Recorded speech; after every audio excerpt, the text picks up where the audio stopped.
Hello YouTube friends. Hope you are all doing well.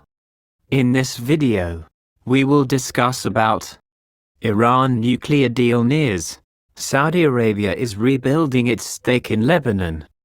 Lebanon's Prime Minister Najib Mikati is due to visit Saudi Arabia in the next 2 weeks, a first trip by a Lebanese premier to the Arab powerhouse in almost 4 years following an unprecedented rupture in relations. The last visit was in 2018 by then Prime Minister Saad Hariri, who in 2021 stepped down nearly 9 months after he was tasked with forming the country's government. One of Lebanon's biggest benefactors, Saudi Arabia's ties with Beirut had been progressively deteriorating over the past decade, a split fueled by Iran-backed Hezbollah's growing influence in the country.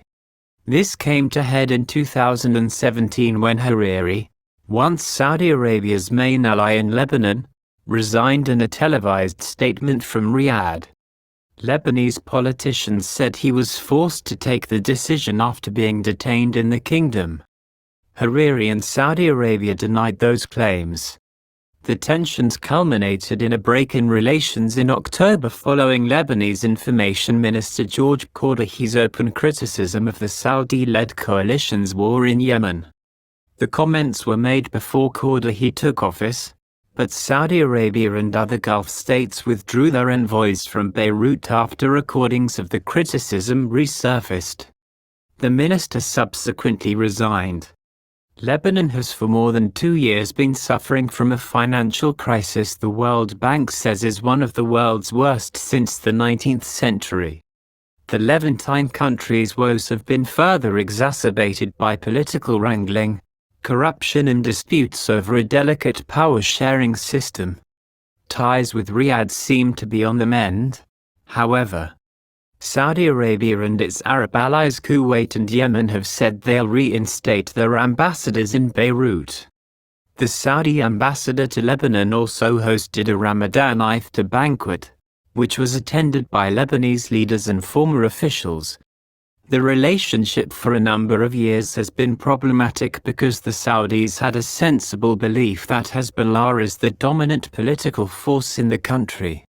In part this has also been exacerbated by the fact that Hezbollah has sided with the Houthis in Yemen, and of course is a close ally of Iran. This has generated Saudi ill will toward Lebanon. This situation has also been made worse by the fact that the relationship between Saudi Arabia and Hariri has not really been very good in recent years. At the same time, I think Saudi interests had shifted elsewhere. The Saudis' eye is of course on Iran, but the relationship with the United States and the war in Yemen have been a major preoccupation.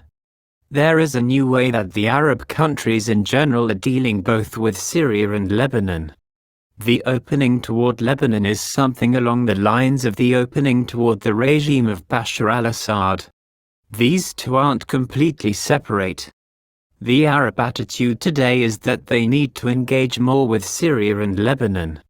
If they want to contain Iran in the region, they need to reopen ties and rebuild their stakes in countries like Syria and Lebanon.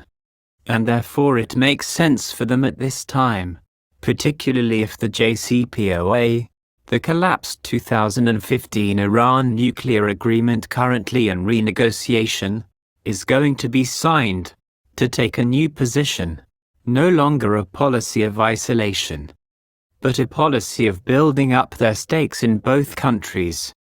Thank you for watching.